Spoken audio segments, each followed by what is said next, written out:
Let us begin from Proverbs chapter 29 verse 18, which says, "Where there is no vision, the people perish." If you see a failed project, a failed business, a failed relationship or a failed marriage, you need not look far for the reason. There was no vision. If there ever was, it was lost along the way. Vision. What kind of vision, Auntie? Your vision is a mental picture of a foreseeable future, and it is motivated and inspired by your purpose. So it takes a man of purpose to build a vision-based relationship. He must know his God-given role and responsibilities in life and be at it. Okay, but Tony sometimes mentions his future plans to me.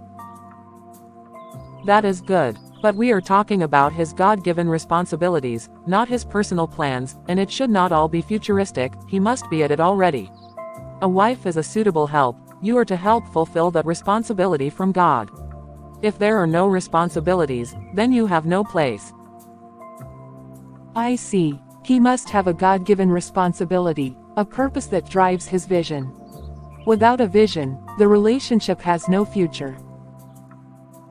Exactly. Secondly, you must know that vision is based on faith, and faith comes from the Word of God. You must be certain that he hears from God, and you should have evidence of where he put it to work to produce results. It means you can trust his leadership as a future husband, because you should only submit to a man who submits to God and his word, else you will be in trouble. I cannot defend Tony on this one. Okay, Auntie. Thirdly, you must observe his submission to authority, starting from his parents, bosses, and above all, to his pastor or spiritual leader. You cannot deal with a man that has no reverence for God or any authority, especially his pastor, because when he makes a wrong decision, there will be no one to talk him out of it. Respect for his parents and his pastor. I never thought of that. Ephesians chapter 6 verse 1-3 says, "Children, obey your parents in the Lord, for this is right. Honor your father and mother, which is the first commandment with promise, that it may be well with you and you may live long on the earth."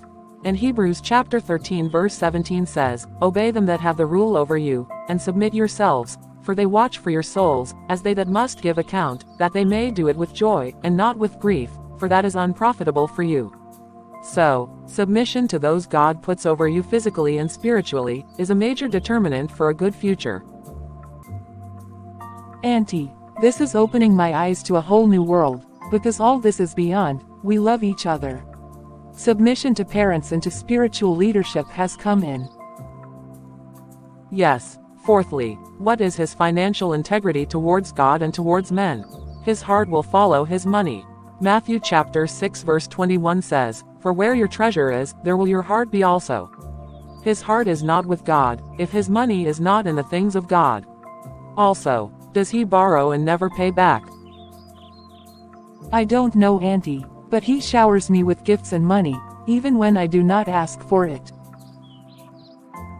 If he does not give to God or has no financial integrity towards others, it's only a matter of time, it will be your turn. He is only setting baits for you now. Proverbs chapter 22 verse 7 says, "The rich ruleth over the poor, and the borrower is servant to the lender." It's a spiritual law. This is interesting. A borrower is servant to the lender. Yes. The fifth on the list is his character, his self-control, in his relationship with others. Proverbs chapter 22 verse 24 says, "Make no friendship with an angry man, and with a furious man thou shalt not go." You should not associate, talk more getting married to a hot-tempered person.